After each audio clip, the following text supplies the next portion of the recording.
Alô mundo, que a paz esteja convosco, que Deus te abençoe nessa noite.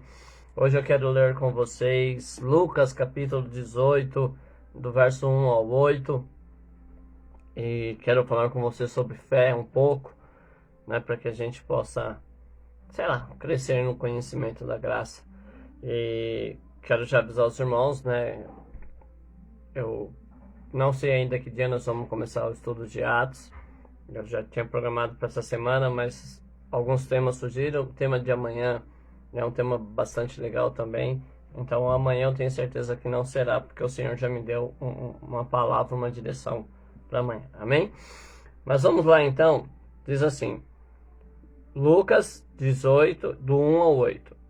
E contou-lhe também uma parábola sobre o dever de orar sempre e nunca desfalecer, dizendo: havia uma cidade, um certo juiz, que nem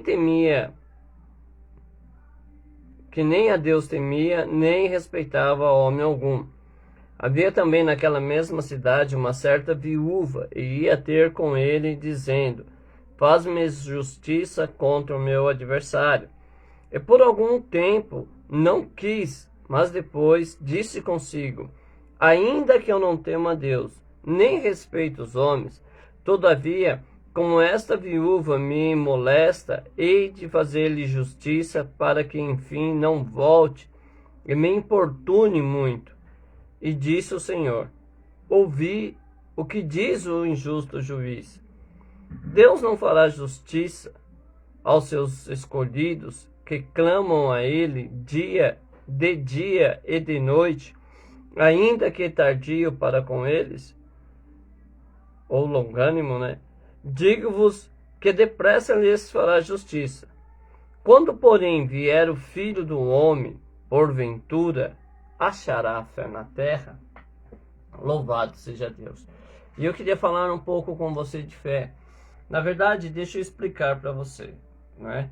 A gente está estudando Atos dos Apóstolos e no decorrer dos textos que a gente lê, a gente vê que antes de entrar num estudo sobre a igreja em si, alguns outros temas se fazem necessários para que a gente possa caminhar tranquilamente depois, quando a gente começarmos a estudar Atos dos Apóstolos.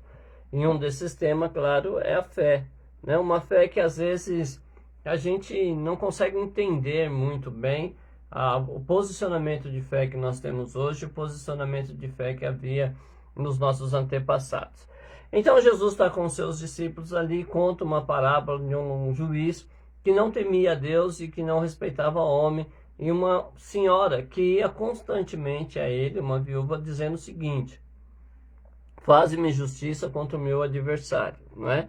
E é engraçado isso, porque as pessoas, na sua grande maioria, ela tem suas orações, né? Algumas religiões, o nome oração não é usado, né? São rezas, são mantras, né? Enfim, há uma variedade aí no nome que se dá à oração, né? Que se dá ao efeito de orar, por exemplo, né? Então, as religiões, elas mudam isso um pouco. Mas veja que nessa parábola especificamente, Jesus está falando sobre a necessidade de orar sem cessar. Mas há uma causa pela que a viúva vai importunar o juiz, que é a justiça. Hoje nós vemos que às vezes as pessoas não compreendem essa questão da justiça da oração, não é? E eu vou dizer isso me confessando a vocês, que eu já fiz isso, e que talvez você faça, e que você precisa parar e meditar com o seu Deus para ver se isso é certo ou é errado, não é? Eu tenho 9 filhos, eu tenho mais de 10 netos, aí a gente sempre tem os netos, né, que são parte da família também, e que às vezes a gente na hora erra conta, e eu não quero errar conta. Eu sei que são mais de 10, né? E aí depois a gente faz as contas e eu passo direitinho para você. E eu tenho irmãos, né? Tenho sobrinhos, enfim, tenho uma família. Sou um ser humano normal. Embora não pareça, eu sou um ser humano normal. E muitas vezes eu fiz uma oração que hoje eu já não faço mais, já abri mão disso, né, de orar assim, e eu vou te explicar o porquê que eu parei de orar. Que era a oração, tipo assim, né, vamos exemplificar, tá? Vamos assim, vou orar pelo meu filho caçula, que é o Alessandro. E eu digo assim, Senhor, olha o Alessandro, Senhor, como ele tá agindo assim, ou daquela maneira, ou os amigos que ele escolheu andar, ou a forma que ele escolheu viver a vida dele. Muda ele, Senhor, né? Coloca ele na igreja do Senhor, faz ele um músico, faz ele um pastor. E eu sempre, né, antigamente, eu orava muito assim. Mas um dia eu estava orando, não faz muito tempo não, viu, irmãos? Mas um dia eu estava orando e eu percebi uma coisa estranha na minha oração. Por quê? Porque um dos grandes privilégios que o ser humano tem em relação, né, a Deus é o direito de escolha. Então Deus, ele nos concede o direito de escolher se nós queremos servir a Ele ou não, se nós queremos andar com Ele ou não, se nós queremos santificar a nossa vida ou não. Tudo é uma questão das escolhas que nós fazemos, não é? Só que aí eu oro pedindo para Deus violar o direito que Ele deu para o Alessandro, né? Falo, Senhor, eu vou pregar amanhã sobre livre-arbítrio, mas o Alessandro não tem um livre-arbítrio, quem decide por ele sou eu, e eu vou decidir por ele porque eu sei mais do que o Senhor. Não dá essa impressão assim? Dá essa impressão. Então, é uma oração que eu faço sem respeitar a vontade dele, não é? E sem respeitar a pessoa, o espaço dele. E acho que Deus, de alguma forma, deve responder essa oração. E eu pedi perdão pelas muitas vezes que eu orei assim. Hoje eu oro por ele de uma outra forma, apenas confiando de que Deus vai cumprir todas as promessas que tem na vida dele, não é verdade? E confio de que o Senhor vai fazer. Mas eu não tento instruir a Deus a maneira de ele fazer, né? Até eu gosto de uma canção do Alexandre, pastor Alexandre, né, que fala que ele não ouve conselho, não pede favor. Na verdade, eu acho que ele ouve conselho, mas, né, tudo bem. Mas a verdade é muito isso, né? É que às vezes a gente quer nos colocar numa posição mais santa, mais sábia do que a do próprio Deus, que o Deus que fez todas as coisas, nós estamos questionando a forma dele trabalhar. Que não é o que a viúva está pedindo, ela quer justiça. Então entenda muitas vezes o padrão de justiça bíblico, não é?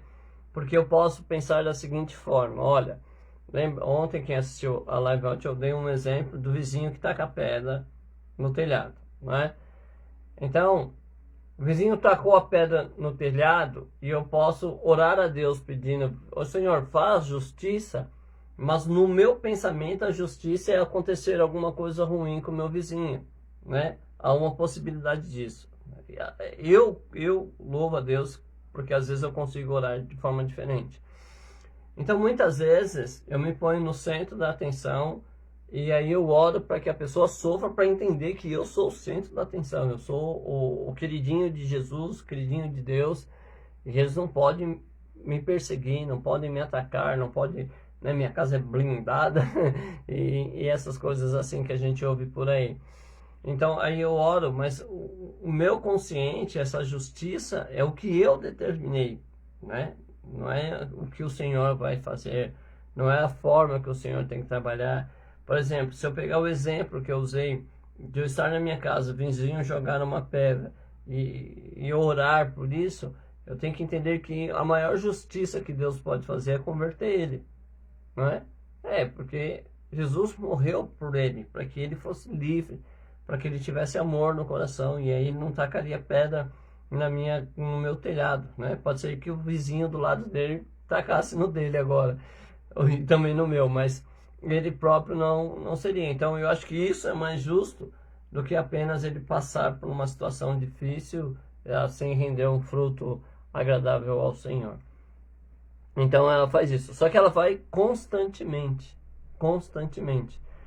Há uma passagem que muitos pregadores gostam de pregar, que é o anjo levando a resposta até Daniel, né? Que Daniel se propõe a orar, Deus dá a ordem ao anjo lá com a mensagem, mas o príncipe da Pérsia se colocou entre Daniel e Gabriel, né? O anjo mensageiro, e aí precisou que Miguel viesse então pelejar para que Gabriel pudesse passar e entregar a mensagem, não é? E aí a gente pensa no seguinte, foram 21 dias essa peleja, né? E como é que seria a história se Daniel tivesse desistido de orar, de buscar nisso? Tem oração que Deus vai responder instantaneamente, né? Tem oração que você acaba de orar e a bênção acontece.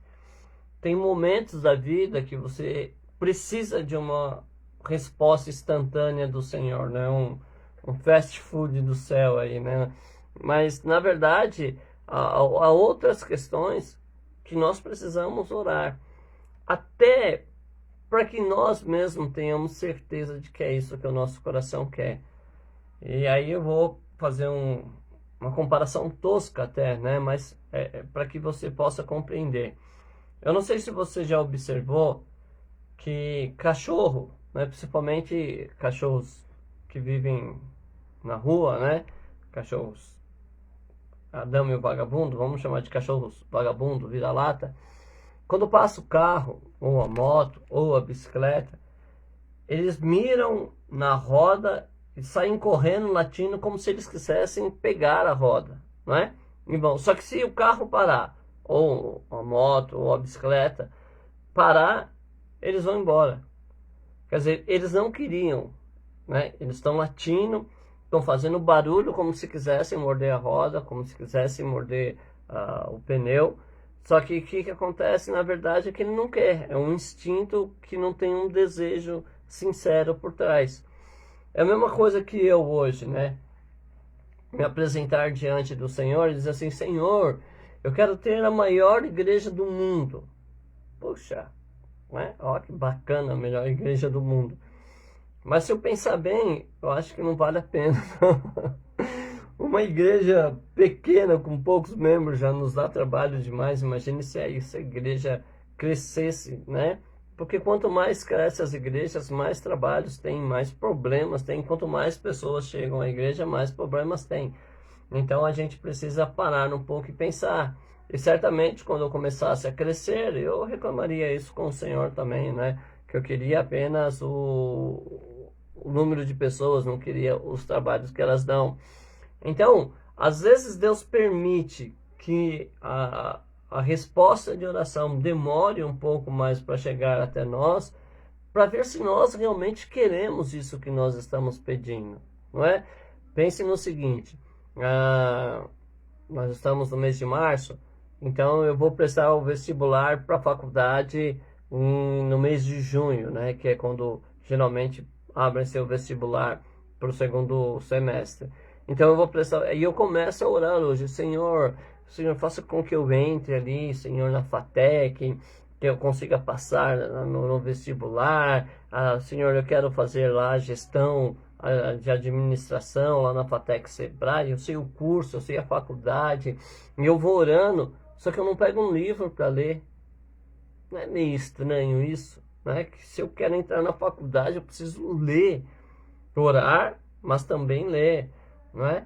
Então, esse tempo de oração, às vezes, é para ver o que realmente tem no meu coração.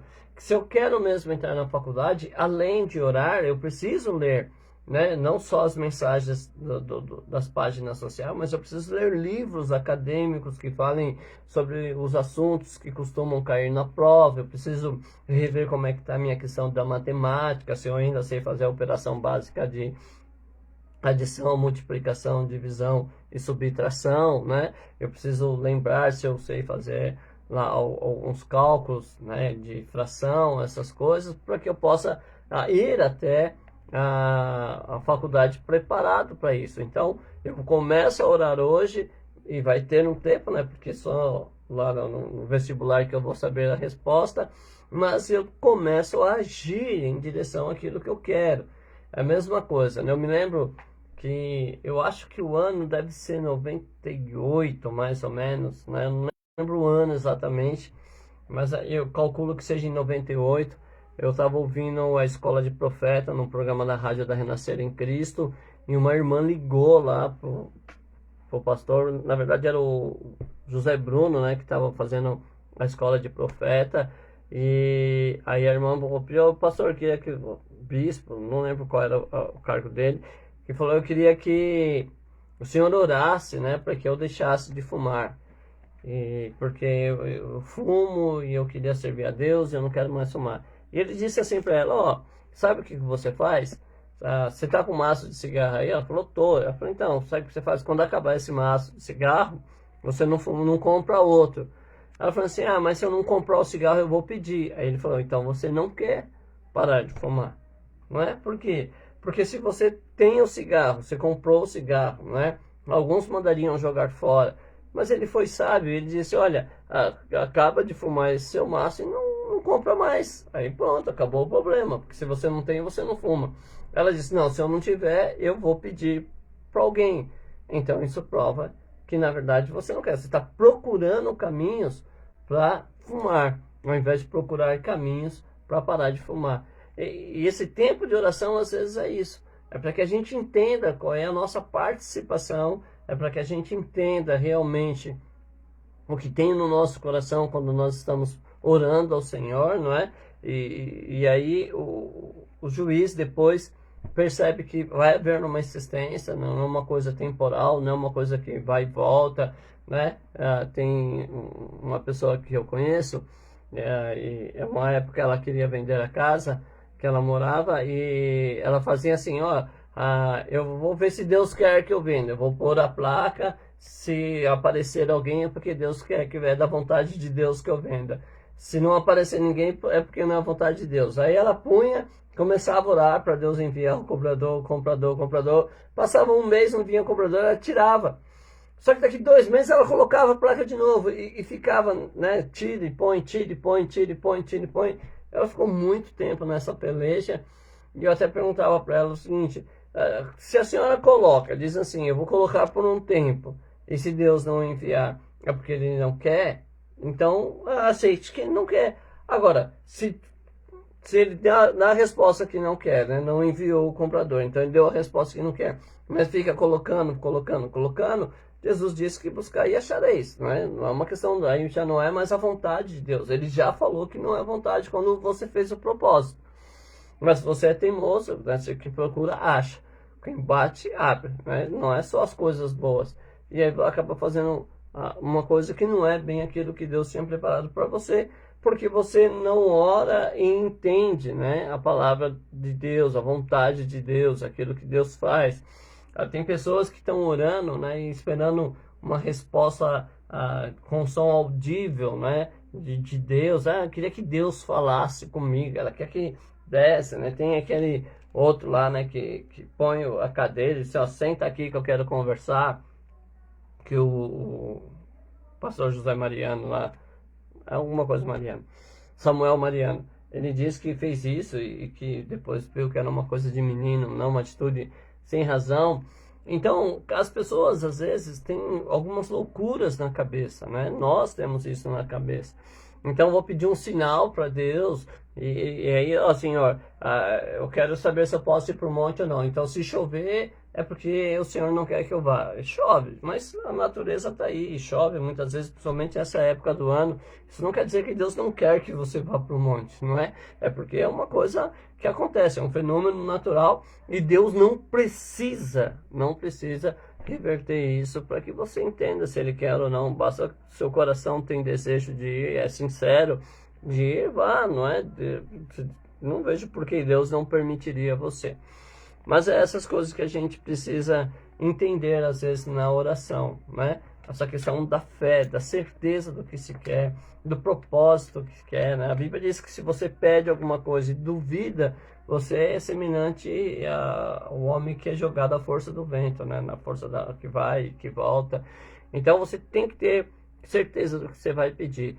Eu imagino o que nós conseguiríamos, nós como igreja evangélica, se nós tivéssemos propósitos de oração da igreja, não é o meu e o seu, esse também, mas o da igreja, tipo, ó, Vamos ganhar o jardim, a cidade de São Paulo, né? Já que a gente está aqui, vamos sonhar grande.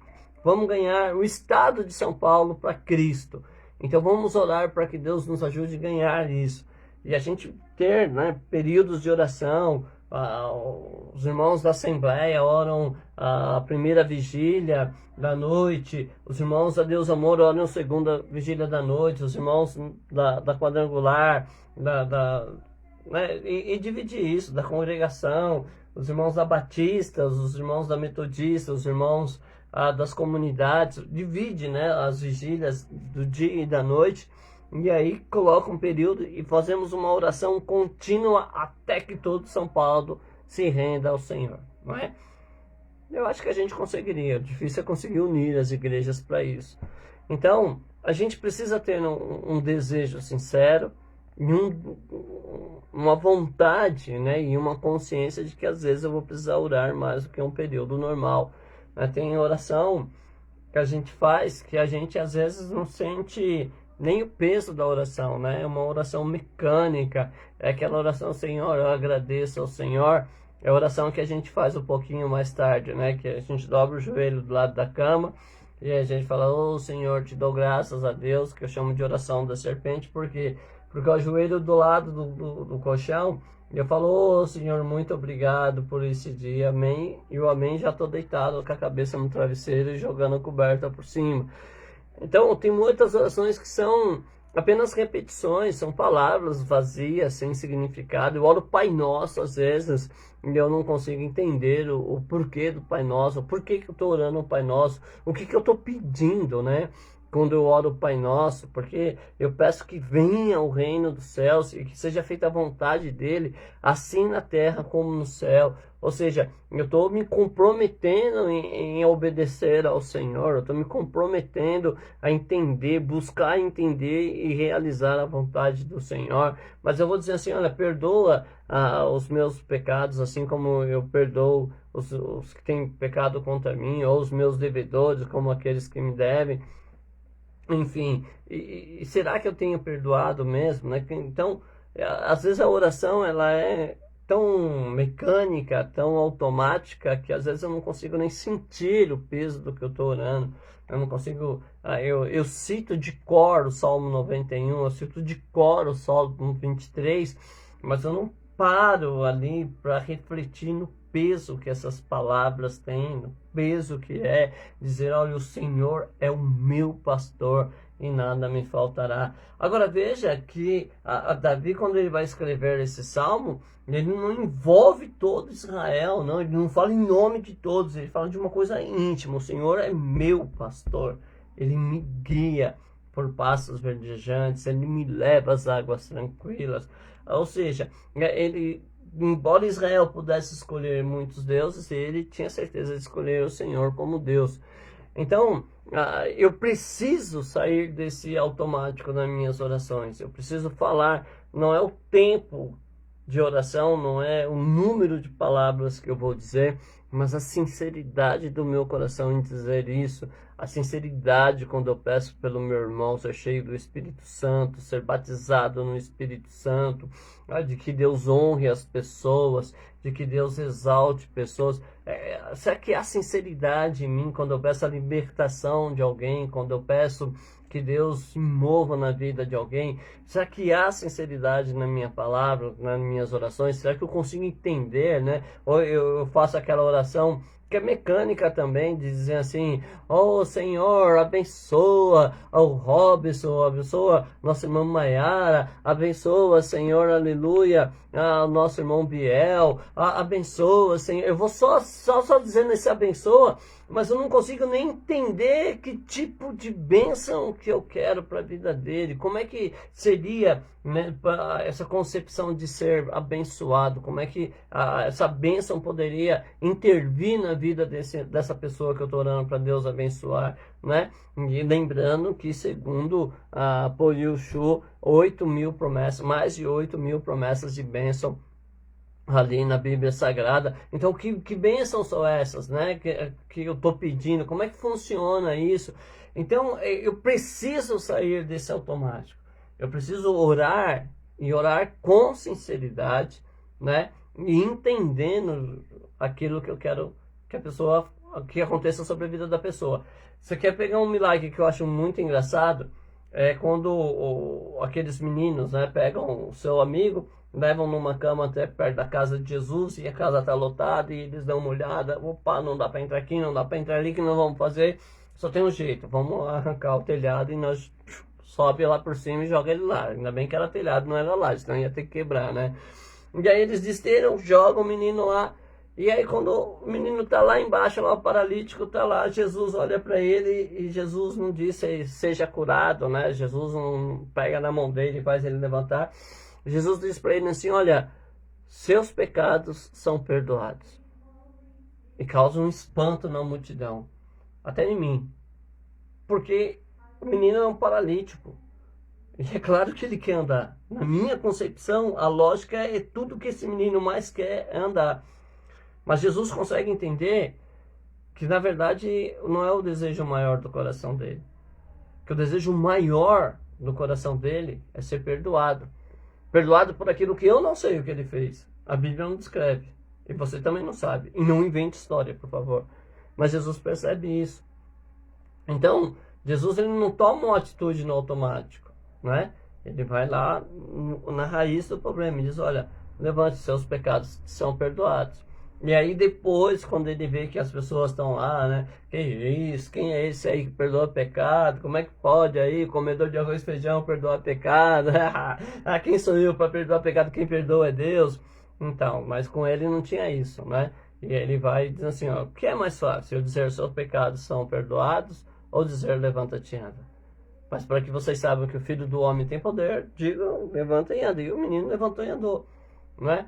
Então, é isso que às vezes a gente precisa compreender, né? Que a gente é tão viciado nessas orações automáticas: oh Senhor, glória a Deus, aleluia. Ah, eu te peço, Senhor, glória a Deus, aleluia. Que vá na casa do nosso irmão Joaquim, glória a Deus, aleluia. E visita a esposa dele, glória a Deus, aleluia.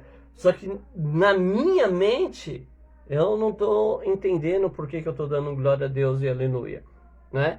Que esse glória a Deus e aleluia, na verdade, foi um recurso que eu criei para que quando eu orasse, minha oração chegasse ali a 2 minutos e meio, qualquer coisa ali perto de 3 minutos, porque se eu não usar um glória a Deus e aleluia no intervalo de cada palavra que eu disser, minha oração não chega a 1 minuto, né? Mas eu acho que Deus olharia para esse 55 segundos de oração que não tivesse esse glória a Deus e aleluia mecânico, e diria assim: bom, agora eu vou ouvir, porque agora ele está sendo sincero, né? Agora ele está fazendo uma oração consciente, então eu vou responder isso para ele.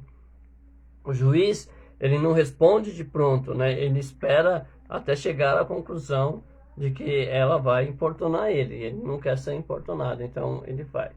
Mas aí Jesus tem uma pergunta, né? Deixa eu dar uma olhada na hora aqui. Eu preciso fazer essa pergunta também agora para nós. Jesus garante no versículo 8, dizendo assim: digo-vos que depressa lhes fará justiça, né? Ele pergunta antes: Deus não fará justiça aos seus escolhidos que clamam de dia e de noite, e ainda que seja tardio para com eles? E uma outra tradução, não é que seja tardio, mas que seja longânimo, não é? Então, a Deus ele está colocando, na verdade, Jesus coloca a Deus dizendo assim: ó, com certeza Deus vai fazer. Não há dúvida de que Deus faz ou não. Agora, porventura, eu digo que depressa ele vai fazer, mas porventura, achará fé na terra? Quando o Filho do Homem vier, ele vai achar fé na terra? Hoje, se esse céu se rompesse hoje, e nós ouvíssemos o alarido da trombeta, como que eu e você estaríamos diante de Deus? Nós temos fé hoje, não é? Nós temos hoje, se esse céu se abrir e Jesus vier buscar o seu povo, nós temos fé de que verdadeiramente Jesus é o nosso Messias, e Ele é o Filho de Deus, e que Deus vai nos levar para um lugar que preparou, onde não haverá mais noite, não haverá mais planta, onde não haverá mais choro e dor, e nada do que contamina o homem vai entrar ali. Será que hoje nós teríamos essa fé? Será que se Jesus viesse hoje? Vamos até deixar um pouco a vinda, mas eu quero mudar essa pergunta, se você me permitir. Hoje, se Jesus olhar para você, ele encontra fé em você? Se Jesus te fizer uma visita particular hoje, ele encontra fé no seu coração? Se Jesus chegar diante de você hoje para te ungir como um evangelista que vai ser usado para gerar um avivamento de fé no Brasil, ele vai encontrar essa fé em você, né? Uma fé de dedicar-se à oração, uma fé de dedicar-se ao estudo bíblico para saber o que falar, para não ficar falando besteira, para não ficar acompanhando essas heresias que estão surgindo. Você encontraria fé? Eu conheço a história de um homem, Jorge... Esqueci o sobrenome dele agora. Ele abriu 8 orfanatos, né? Num tempo passado. 8 orfanatos. Mas ele tinha uma teoria. Ele tinha uma base para esses 8 orfanatos. Ele não pediria nada a ninguém. Eles orariam ao Senhor. E o Senhor enviaria. 8 orfanatos, né? Os estudiosos dizem que foi um mover muito grande, que ele acolheu muitas crianças nesses orfanatos. Foi uma obra gloriosa, tanto é que é até hoje, né, lembrada. E se eu lembrar amanhã eu dou o nome dele, é Jorge alguma coisa. Então, ele fez isso orando a Deus, né? Orando a Deus, tendo a certeza de que Deus cuidaria deles. Será que se Deus encontrasse com você hoje, você teria fé para isso? Você teria a fé que teve Salomão, quando Deus perguntou para ele, o que você quer que eu faça por você? E ele fez aquele pedido, olha, que eu saiba entrar diante do Senhor e diante dos homens. Preciso de sabedoria para isso, né? Será que a gente teria essa fé? Será que se Deus, por exemplo, mandasse um anjo, né? Mandasse Gabriel até você nesse momento e dissesse assim, olha, vai nessa tua força, porque Deus é contigo. Será que a gente teria coragem de enfrentar, né, os midianitas espirituais da nossa vida, os problemas de alcoolismo, de prostituição, de abandono social, de corrupção? Será que nós teríamos coragem de olhar para isso e dizer assim, ó, em nome de Jesus eu vou mudar essa história? Será que haveria essa fé em nós? Será que há essa fé em nós? Porque, irmãos, a gente precisa compreender o chamado da nossa vida em Deus, não é? Por muitas vezes, eu fui ensinado acerca da questão de ser espiritual. E eu prometo que antes da meia-noite eu acabo, né? Eu fui ensinado acerca de ser espiritual. Então, tudo que eu queria na vida era ser espiritual. Eu queria ser um homem espiritual, né? E aí a gente tem nós como pentecostal, toda a questão do jejum, da separação, dos montes, das vigílias. E às vezes a gente vai fazendo um monte de coisas que a gente nem sabe mais por que a gente está fazendo, essas coisas todas. Até que a gente vai lendo a Bíblia, né? E a verdade nos libertará, como ela nos ensina. E você percebe que você está na contramão. Não é na contramão do mundo, não. Você percebe que você está na contramão de Deus. Que você está querendo alcançar um patamar de ser espiritual, mas você está indo contra o que a Bíblia nos ensina a ser espiritual. Porque o que é que a Bíblia vai nos relatar sobre essa questão de ser espiritual? É ser humano, não é? Qual é o primeiro mandamento com promessa? Honra teu pai e tua mãe, seja um bom filho, não é verdade? Honrar é diferente de obedecer ou de ter medo, né? Porque as suas atitudes devem ser como as atitudes de Jesus que fizeram aquelas mulheres dizendo assim, ó, bem-aventurados são vocês que te amamentaram. Sua mãe deve ser muito feliz por ter um filho como você, né? As pessoas, quando falam de você, faz com que a tua mãe seja assim, né, lembrada em estima. Quem será a mãe desse perturbado aí, né? Como é que tá essa referência? E aí você vai ver que o próprio Jesus ensina isso. Olha, eu tive doente, você não foi me ver. Eu tive preso, você não foi me visitar. Eu tive fome, você não alimentou. Eu tive sede, você não saciou minha sede. Aí alguém vai dizer assim, quando foi, Jesus? Imagina, se eu visse o Senhor Jesus, eu ia te dar a melhor comida que eu tenho em casa. Eu abria mão da minha mistura para deixar o Senhor comer. Eu pegava o meu terno mais novo e dava para o Senhor. E é claro que Jesus já sabia dessa manifestação que a gente teria. Ele disse assim, ó, sabe o que acontece? Quando você deixou de fazer por um pequenino, deixou de fazer por mim. Que eu quero chegar a Jesus e eu vou para a igreja e sou aquele fariseu que passou pelo samaritano ferido lá, né? Que passou pelo homem ferido lá, da parábola do bom samaritano, que eu até penso em fazer uma oração por ele, mas não tenho coragem de agir, que eu vejo as coisas malignas acontecendo ao meu redor, eu vejo o jovem viciado em droga, e eu não tenho coragem de abrir um centro de recuperação ou criar um projeto na igreja que possa trabalhar com essa juventude para arrancar eles desse meio, para dar uma nova esperança, mostrar um novo caminho para eles. Eu critico, eu prego, eu digo, a juventude da igreja fica olhando para essas pessoas aí fora, mas eu não consigo criar um projeto dentro da igreja para cativar os meus jovens. Então, eu sou alguém que não tenho fé, que estou falando, fazendo barulho, mas eu não tenho fé nenhuma. Eu não estou criando projeto nenhum, eu não estou lutando contra as injustiças da política. Mas a gente não pode se intrometer na política. É claro que a gente tem que se intrometer na política, não é? Eu não vou ser candidato a nada, mas a gente tem que ensinar os nossos membros a pensar. A gente não vai monopolizar o voto. O voto é livre, cada um vai votar em quem quiser. Mas a gente tem que ter uma consciência política para passar para essas pessoas, para que elas possam pelo menos analisar quem é o político que deve votar ou não. Né? Tem um monte de crente alienado que vai votar e pega santinho lá na porta do colégio para poder marcar o número, porque não sabe quem votar. Olha só que situação, povo evangélico ainda fazendo isso, né? Então a gente precisa tomar esse cuidado. Então a pergunta é, se o Senhor aparecer hoje, né? Não vamos pensar na vinda do Senhor. Eu pedi licença para mudar. Mas hoje, se o Senhor aparecer a você hoje, você pode dizer que Ele vai achar fé em você?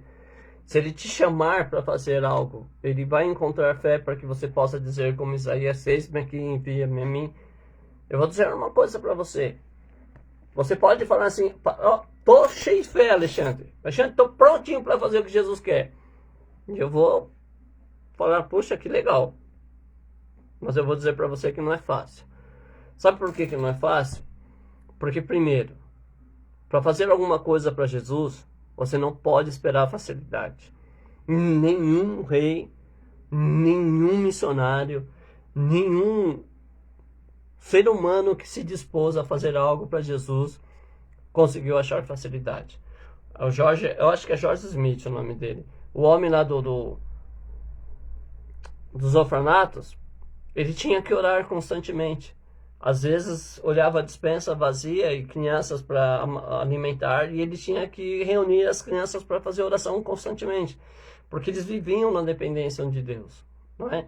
Então não é fácil, não é porque eu vou dizer, Senhor, eis-me aqui que vai cair todo o tesouro, tudo que eu preciso para fazer. Abraão, sai para a terra que eu vou te mostrar, e não tem GPS, não tem mapa, não tem nada, não sabe nem para que direção ir, sai andando aí que uma hora eu te levo para lá. Será que Deus acha essa fé em nós, né? Ou será que nós estamos querendo se nós queremos padronizar a fé, né? Vamos colocar de uma forma racional. Então, Alexandre, eu quero que você abra uma igreja. Aí eu penso assim, então o senhor coloca lá 300 mil na minha conta, que eu vou comprar um terreno, vou pagar o pedreiro para poder fazer as coisas, né? A gente costuma fazer isso, levar tudo para o lado racional, e que na verdade não é. De repente Deus diz assim, ó, Alexandre, Deus tem uma obra na sua vida, e você vai ser pastor de uma grande ovelha, de uma grande igreja, mas eu preciso achar a primeira ovelha. Por quê? Né? O primeiro casal de ovelha, porque na verdade ovelha gera ovelha. Se eu quero ter bastante ovelhas, eu preciso começar pelo menos com um casal, para que ela cresça, multiplique, e assim vai crescendo.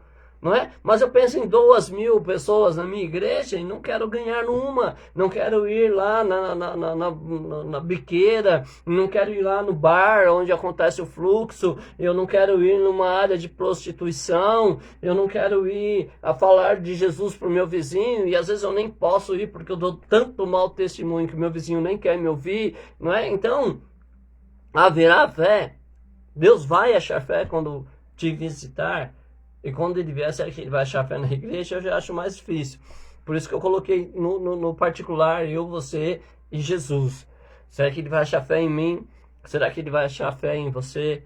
Eu, de todo o meu coração, a minha oração é que Deus ache fé em você, porque ele tem coisas grandes e firmes para fazer. E muitas vezes não faz, porque o seu povo, não é vocês não, seu povo muitas vezes é incrédulo, não é? A gente fica fazendo continha para fazer a obra de Deus, quando na verdade Deus pode fazer infinitamente mais do que tudo que nós pedimos ou pensamos. Eu pensei, dei um exemplo aqui, ganhar São Paulo para Cristo. E alguém pode dizer assim, ganhar, como é que está a situação? Eu não quero saber da situação. Eu sei que se eu tiver fé e você tiver fé, a gente consegue. Mas veja que eu nem entrei no projeto. Deus nem mandou eu fazer isso. E já tem alguém ouvindo e dizendo assim, não dá para fazer. Por quê? Porque é incrédulo. Não é? Porque é incrédulo. E eu mesmo. Eu penso assim, será que dá? Será que dá? Se Deus mandar, meu filho, dá. Não tinha gigantes, não era uma terra difícil. E o Josué e Caleb não falaram assim, se o Senhor falou, tá falado, meu querido, e acabou. Se o Senhor disse que nós vamos fazer coisas grandes e firmes, está falado, acabou. Se o Senhor disse que nós vamos curar enfermos, que nós vamos ressuscitar mortos, está dito e acabou. É a palavra de Deus que diz. Se o Senhor disse que nós podemos ir até os confins da terra para pregar a palavra, está dito. E nós podemos ir. Mas eu vou orar. Então fique aí orando. Não é essa oração que o Senhor quer, não é? A oração que ele falou da persistência é uma oração que vá de acordo com os planos dele. Quando ele vai falar isso em João, e eu já acabo por aqui, ele diz o seguinte: se nós pedirmos alguma coisa conforme a sua vontade, temos a certeza de que ele nos responderá, não é? Veja, se eu pedir alguma coisa conforme a vontade dele, ele vai me dar. Se eu pedir então que São Paulo seja convertido, ele vai me dar ou não? É vontade de Deus ou não? Ou será que Deus não liga assim para São Paulo só para os escolhidinhos dele, privilégio? Se eu orar para que Deus crie, né, ou nos ajude a criar centros de recuperação para dependentes químicos, ajuda ou não? Se ele quiser enviar, abrir mais 8 orfanatos, como fez no passado através do servo dele, e que ele queira te usar agora, ele faz ou não? Ele faz, porque ele tem poder e ele já falou isso na Bíblia. Agora precisa achar alguém que comece, né? Precisa achar alguém que verdadeiramente tenha fé e que essa fé seja viva para hoje já orar nesse sentido e amanhã já acordar disposto a fazer alguma coisa para esse projeto, não é? Sabe que no cemitério tem grandes projetos, tem grandes eventos que nunca vão acontecer porque a pessoa não teve coragem de tomar atitude quando estava viva. Então, ore, mas tome atitude. Ela ia constantemente ao juiz. Ok? Quero agradecer a presença de todos. Eu espero verdadeiramente que Deus ache fé em nossos corações. Nós não temos muitas saídas nesses últimos dias, ou a gente começa a crer e a nos levantar em nome dessa fé. O que a gente vai assistir é a decadência cada vez mais da igreja, o descrédito da igreja. Se alguém não acordar amanhã, né, ou antes de dormir hoje, ser visitado por Jesus para que se levante contra essas, eu ia dizer palhaçada, né, mas a gente tem que tomar cuidado, que a gente não se levante contra essas meninices não, contra essas, vou dizer o que a Bíblia diz, né, doutrinas de demônios, os obreiros da iniquidade que estão por aí. Então a igreja vai sofrer. A única esperança de uma igreja saudável é Deus achar fé em mim e em você.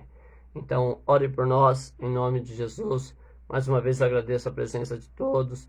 Amanhã às 22h30 nós vamos falar sobre humildade versus soberba, ou soberba versus humildade. Né? Quem é que ganha nessa luta e aonde nós vemos essa luta acontecendo? É claro, na igreja. Como é que isso é perceptível? E eu tenho certeza que se você estiver por aqui vai ser melhor ainda. Então que Deus abençoe, uma boa noite. Eu te vejo amanhã, se Deus permitir.